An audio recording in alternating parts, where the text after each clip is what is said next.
And starting with what became a bit of an obsession at the start of lockdown for us, virtual events, or virtual insanity for some. In the world of marketing, of course, as you'll know, one-to-one meetings, trade shows, events, exhibitions, all of those things are incredibly important. So as face-to-face interaction became impossible, there was this desperate need to replace physical interaction with virtual events. And that meant people looking at those sort of second life events, those things where you had avatars and you were placed within virtual worlds and you walked around and you touched things, you looked at things, and it was all a bit sort of clunky at that point.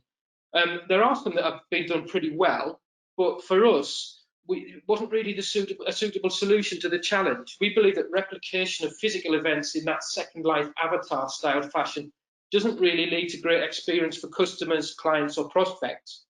UX tends to go out of the window in favour of gimmicks, and the investment can't really generate the returns you're looking for. And it certainly doesn't meet that need for agility, that key characteristic, because these are big, heavy-duty projects. They're a long time in the planning, they're a long time in the development, so they're not agile. If you are going to go down the road of allowing customers and prospects to pay you a visit virtually, or sort of get hands-on with you, all hope isn't lost, though. There are some pretty good solutions out there.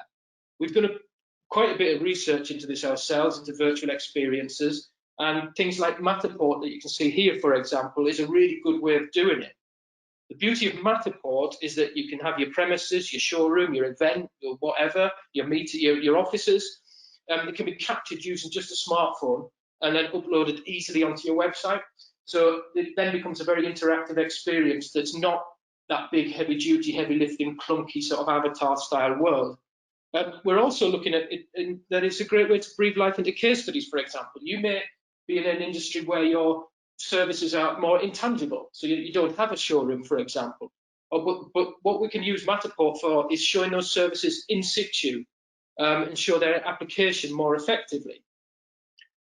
In terms of the sort of the virtual event side of things, we believe it's far better to embrace the idea, however, that physical events aren't necessarily possible, so don't try and just do them exactly the same in the virtual world. Instead, we feel there's a need to create experiences designed on the web for the web. So you have the idea of truly interactive digital events rising to the fore, with video as their basis, accompanied by sort of flexible agendas, things that you can on-demand content, breakout rooms, sponsor areas, speaker areas, watch on demand things, all those sorts of things. And this event that was hosted earlier this year by IBM, for example, is a great example of that. They really embraced the idea that they were creating something different and something that was conceived on the web for the web. The real beauty of this kind of thing is that you immediately, beyond the event itself, you immediately have a library of content that you can use as a platform for 3, for 6, for 12 months of ongoing marketing activity as well, of course. You're immediately generating your own content. And we've actually taken this idea one step further.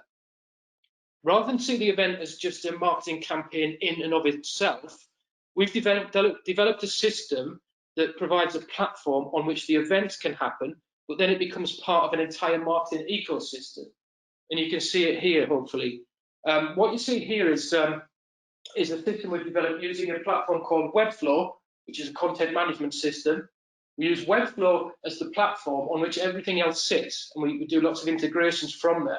So if you start at the left, you have Webflow sitting as a platform. You can then have social sharing of your event information, of course, Facebook, LinkedIn, YouTube. You can have these adaptable agendas. People can actually make the day work on their own terms. You can link in customer case studies that has relevant content to the subject matter of the event. You can share speaker profiles, which becomes good promotional activity. There's a sponsor section if you're doing it with any partners, for example, and then a library of resources, any further marketing collateral that you might want to share that's relevant to the event. And then if you move into that second circle, we integrate with other things like, for example, here, Eloqua as a marketing automation system. So we can use the event as a way of getting opt-ins to further ongoing newsletters throughout the year. So you're building your database there. You can have the schedule builder, as I said, but then you can actually get the sign up for the event there through Eloqua. You've got complete control then of the communications system that you've got. You've got polling, of course, that informs, that's marketing research on the fly. You can calendarize the event, And then, of course, you can stretch out. You can use the event as a way of producing YouTube advertising, for example. You can have the interviews and sessions from your event as promotional content in the future via YouTube.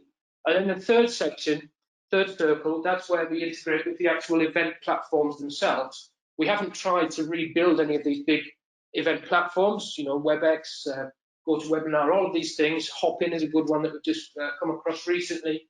We've not tried to replicate those. They work well. What we're trying to do is bring them into your marketing ecosystem so that you can have a much more close control over the way you promote yourself, the control over the consistency of your brand, and also integrate your full system so it becomes much more joined up and it runs over months rather than as a one-off event.